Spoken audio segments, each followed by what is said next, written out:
morning, coach. Good morning, coach. How are you? I'm wonderful. How are you? I'm really good. I'm really Awesome. good.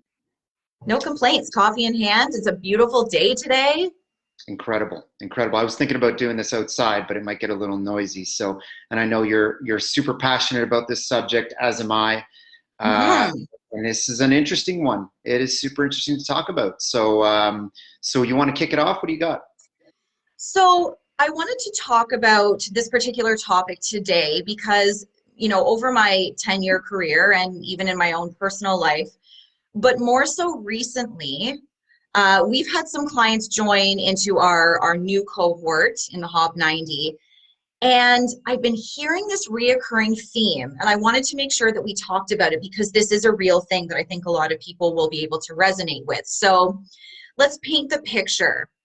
You join a program, you are exercising more, you're cleaning up your diet, and against coach's wishes, you decide to step on the scale to see if you're making progress. And lo and behold, you are. You step on the scale, let's say you're down 5, 6, 7 pounds, and you go, whoa, that's great. Then the thoughts start to creep in. Okay, so I've seen some change. How am I going to reward myself now? Hmm. Right? So I've lost some weight. Now I deserve X, Y, and Z because things are finally going in the direction that I want them to go. Has anybody else ever experienced this? So I love that one of my clients identified this in her own behavior. And then she said, oh my gosh, I'm actually seeing change. And then I went out and ate all this crap afterwards. Hmm. Why am I self-sabotaging my goals? And so I thought it was really important to chat about this with everybody today because this is something that happens to people and it happens often. So let's give it a name. Let's talk about it. Let's put it out there because you are human and this is normal. But Coach Davor and I are going to kind of talk about why is it that we do this and how can we prevent this from happening so that you can actually reach your goals and stay there. Yeah, I think the first important thing to make that distinction is between the reward versus self-sabotage, right? So hmm rewarding yourself is absolutely, I think that's a wonderful thing. It's something we incorporate in the program, but it's something that needs to be done properly and within your control, right? Right. And we don't want anyone to be depriving themselves. And in fact, in our program, the most common thing, or one of the common things that we hear is, wow, I can't believe I'm eating this much food, Right. but my measurements, my pictures, possibly the scale is all heading in the right direction, Right. versus self-sabotage, versus I've seen a little bit of progress. So now I'm going to go out and do something that is off plan. And maybe we convince ourselves that it's a reward, but Right. the wheels fall off and things, we have a 9,000 calorie indulgent day and we're not happy about it later. Guilt and Right. remorse sets in. Right. Um, why do we do this? Why do we have this recurring theme, this recurring pattern of we make a little bit of progress and then we go out and, uh, uh, flatten all the wheels on the tires, so to speak, on the car, right? Right. Yeah. Right. Well, and again, good morning, Michelle. Morning. So I think there's a lot to dive into here. So I love what you said in terms of there is a huge difference between a planned indulgence and something that you do with love and intention and is within your control. You make a choice and then you get back to your process the next day versus more so what we're talking about here, which is something that almost takes over your mind and you get on the scale or you get into an item of clothing you haven't fit into in a while and you just feel drawn back to this old behavior that's not clearly going to continue to progress you in the way that you have been progressing, right? And in our program, why I love this part, and this part that's missing from so many other programs, is these identity-based goals, right? So I've worked with clients over the years, even as of late, who have said, I know I've lost 20, 30, 40 pounds, but there's still something in my head that's telling me, well, you've been overweight for 40 years. So what makes you think you're going to be able to sustain this? And then inevitably those voices take over. And then again, we start reverting back to old behavior. So that's one scenario. And then I wanted to read you guys something this morning that really hit home with me when I was doing a bit more research about self-sabotage. So if you think that this could be you, at first, we talk a lot about in our program about fear holding you back. Okay, so I liked this because it put a bit of a different spin on it. And it said, instead of you self-sabotaging because you're afraid of failure, what if it is because you're actually scared of success? So just putting a bit of a different take on this. So why would you be scared of success? Well, if you're successful, any number of fears could be realized. So for instance, you won't have food as a way to temporarily escape or quiet your mind at work or home, which we've all done, right? Or you'll have to deal with uncomfortable feelings such as self-doubt, regret, disappointment, or fear because you're not suppressing them with food. Maybe you'll lose the once I lose the weight, I will finally ... safety blanket that prevents you from actually taking action on an intimidating but ultimately rewarding prospect. So I really liked this because these are real psychological roadblocks that people face when it comes to actually getting to a goal. Is there some fear of actual success there? I think there's both ends of the spectrum at work. So one is that fear of success, for sure, absolutely. So if I think this all comes back to your current identity, your view of self, your paradigm, your lens of the world, all these things, which is why the mindset component is so important. Listen, I'm telling you right now, I've done this for a long time. You've done this for a long time, Coach. We've seen this. If you just partake in a new meal plan or a new diet, your odds of success are stacked against you if you don't address the mindset component. If you don't understand how to set identity-based goals versus results-based goals, if you don't understand the process of changing the way you view yourself, and there are those two sides. So yes, scared of success, but think of the individual who views themselves as someone that is overweight, for example, right? Now, imagine what happens when that person starts losing weight. The thoughts, whether consciously or subconsciously, enter that person's mind if they're used to playing small in their life because of their being overweight. Now all of a sudden they lose weight.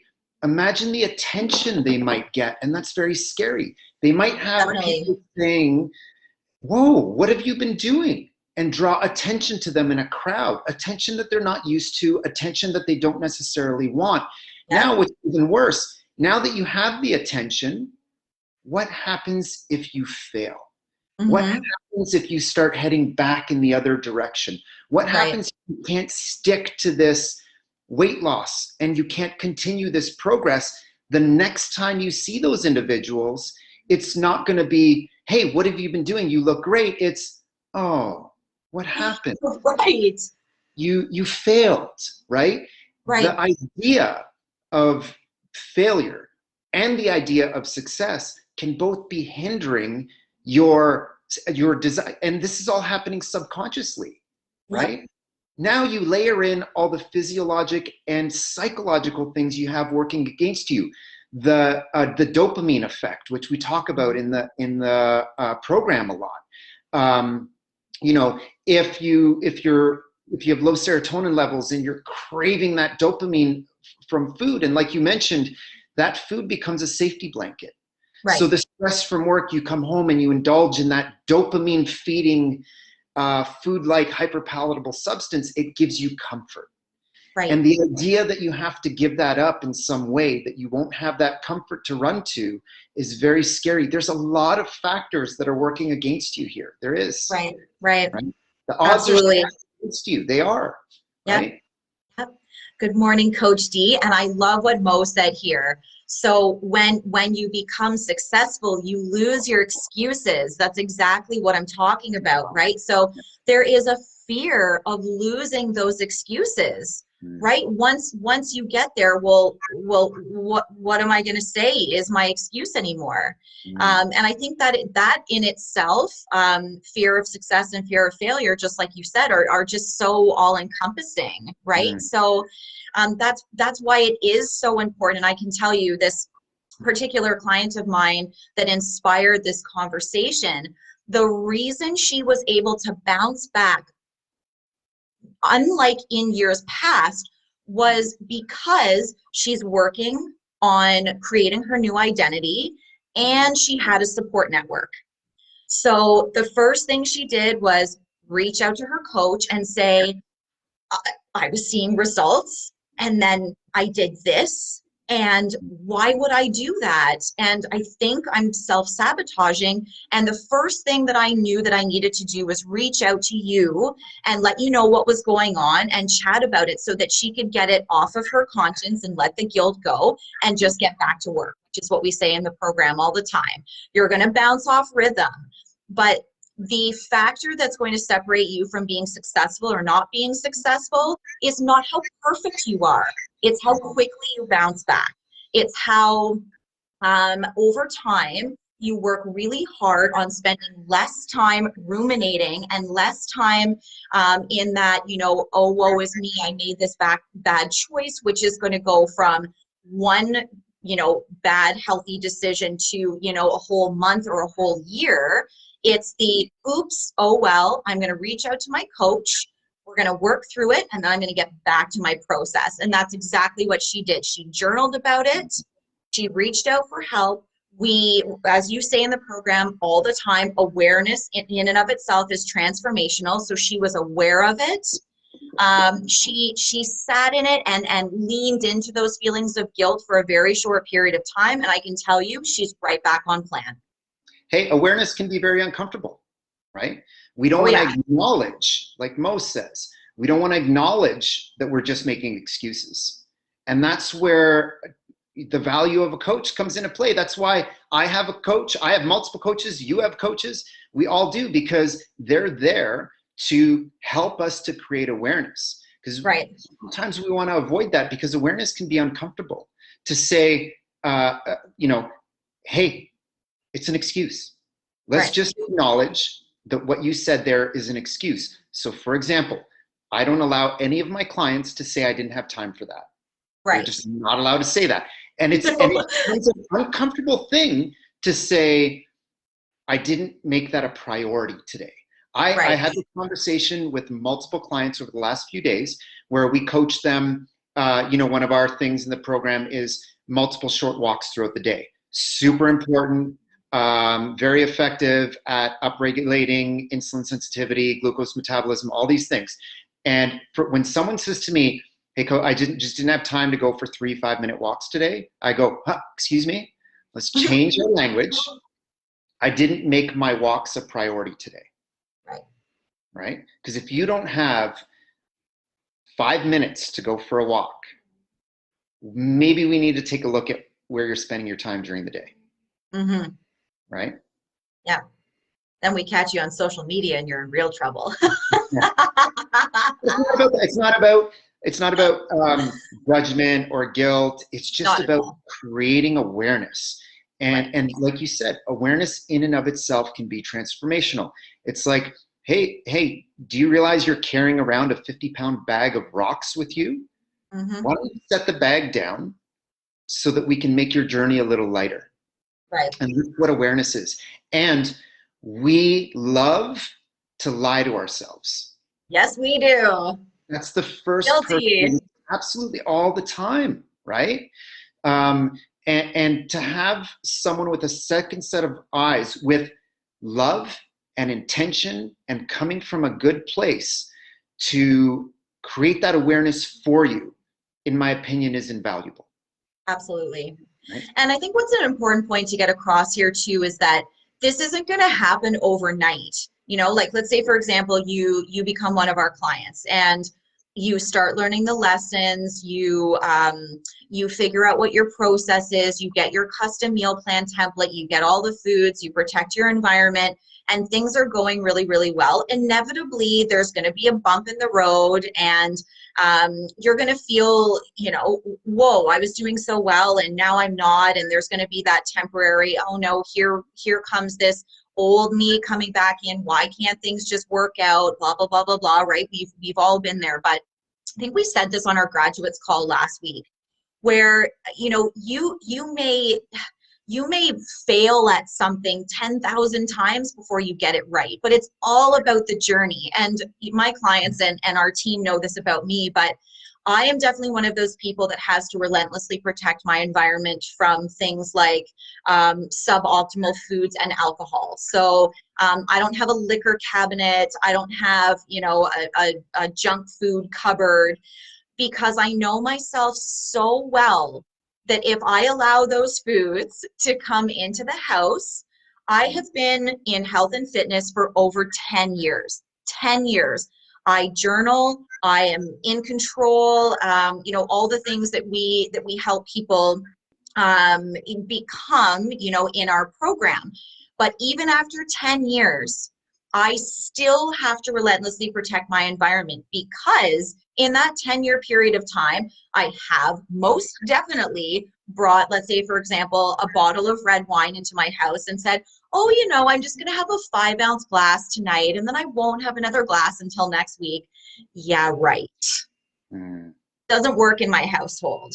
So you learn over time, especially with the help of the program and the support of our community and our coaches, that even if that happens, okay, so I'm sorry to all the wine lovers out there, but I frequently pour wine down the sink because it'll end up back in my environment because I made a choice where I felt out of control.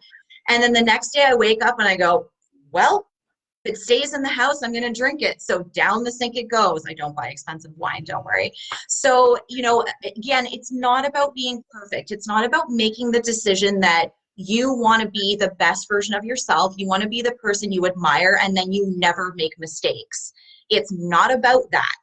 It's about when you've realized that you're kind of self-sabotaging, what are you going to do about it? And that's going to make the difference.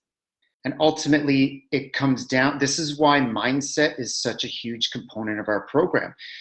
If you just give, like I said, if you just give someone a meal template from day one, there's no learning of self. Right. And you will, self-development, it will always be your limiting factor to success. If you don't do the work, then you can try your best. And I've seen this time and time again. And that's why the rate of success with dieting is so low, right? Because you haven't done the work. And with our people, our members, it's amazing to me how many of our members have said this to me during our discovery call. They say, yeah, I don't really need the mindset stuff. I'm good. I'm just going to do the nutrition stuff. And I go, okay, no problem. It's usually by week 5, once their motivation starts to wane.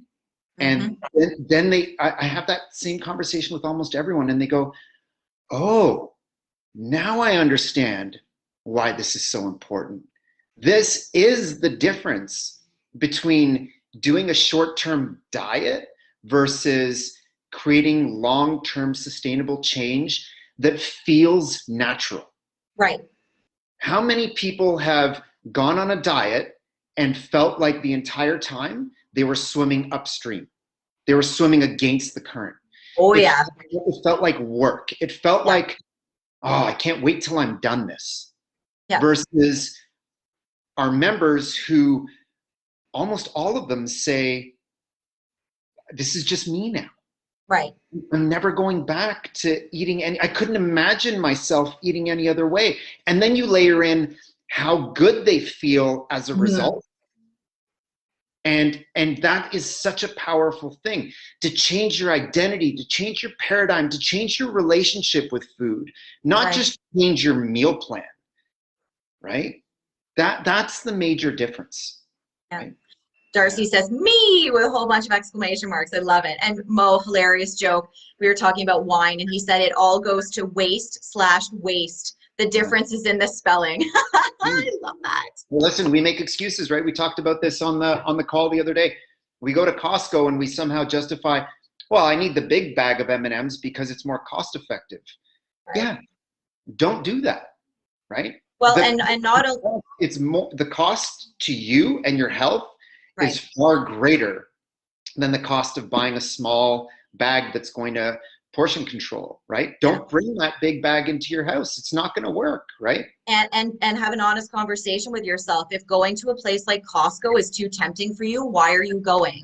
Yeah. You know, I understand if, you know, you've got a family and you're saving money on toilet paper, but when you look at what's in your cart when you get home, especially if you're buying things in bulk that are suboptimal and they're going to be there for months or weeks of temptation, really ask yourself if it's worth it. Are you actually saving money when you go there?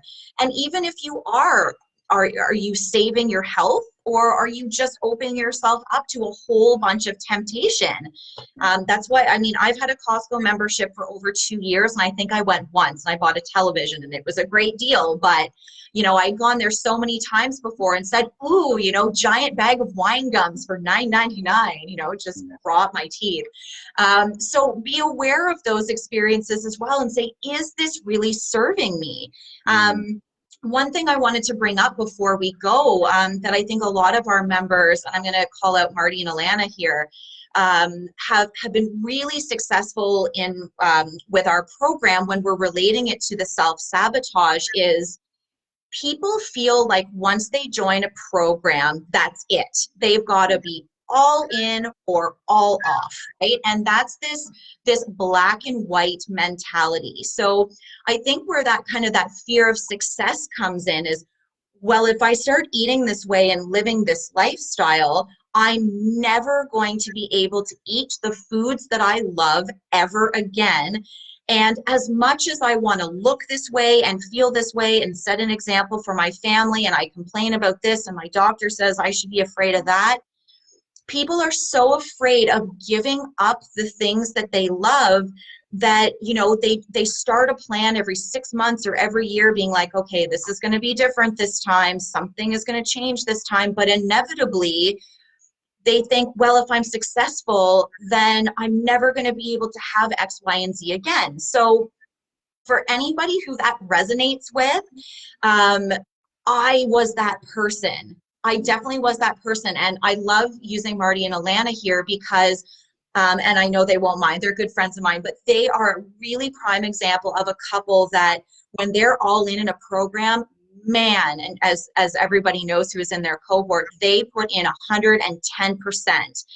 But they also, you know, a regular part of their life over, you know, the last, you know, 1 or 2 decades was this, okay, once the program is over, I feel so deprived that I need to have all the things.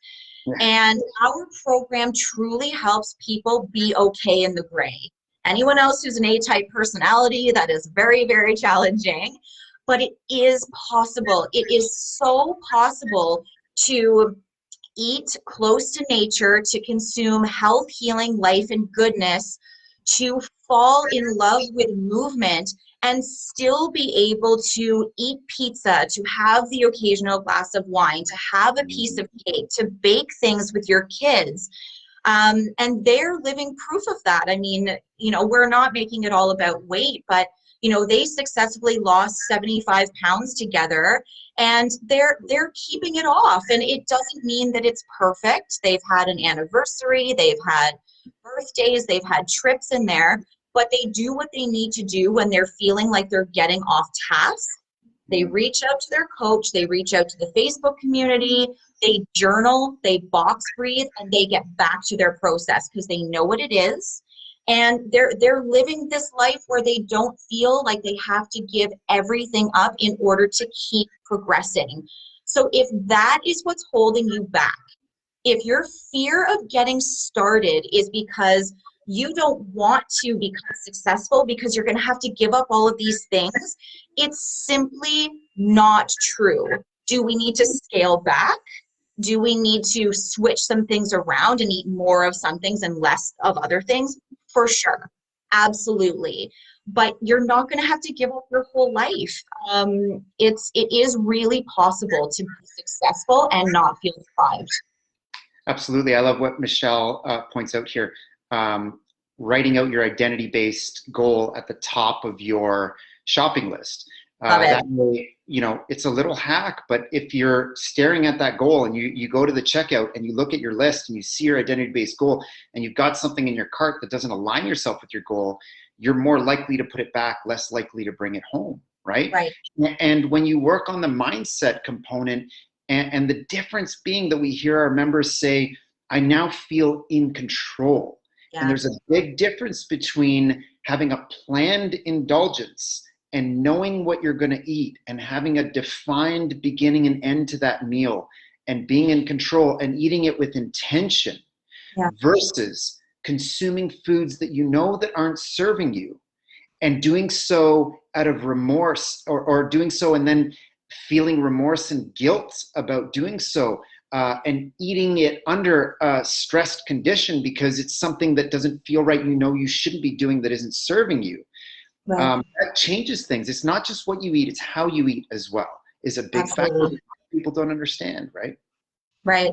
And that's the difference, right? Between feeling like you're self-sabotaging and feeling like you've made a decision to have something, and you're present with it, you enjoy it, you taste it, you don't overdo it, and then you get back to plan, right? So we're going to set you up with all of those tools and all of that support, so that you can actually get excited about seeing results and stop reverting back to your old comfortable habits. Because, we say this on all of our lives, but you truly deserve to live in the body that you want, with the health that you want. You deserve that. So do your loved ones. So do the people around you.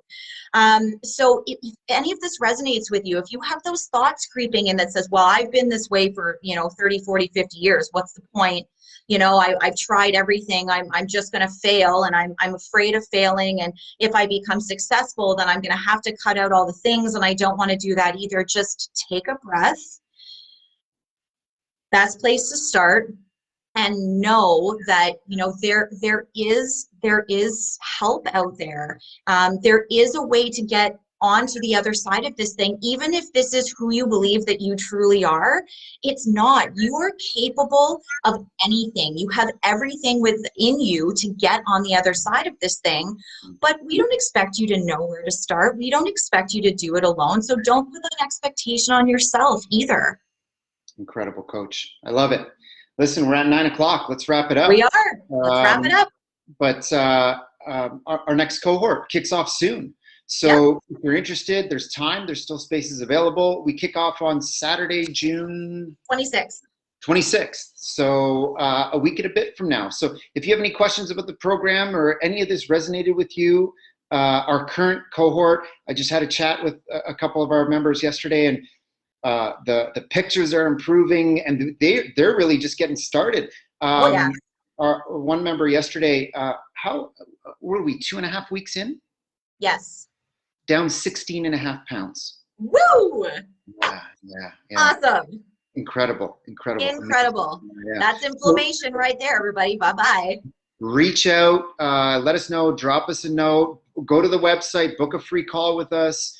We want to help. That's what we're doing. Yeah. Love it. We want you to stop self-sabotaging. Let's change that mindset. Appreciate you, Coach. Thank you so much. You too. Yeah. Thank Enjoy you. your day. Talk soon. You Thanks. too. Bye.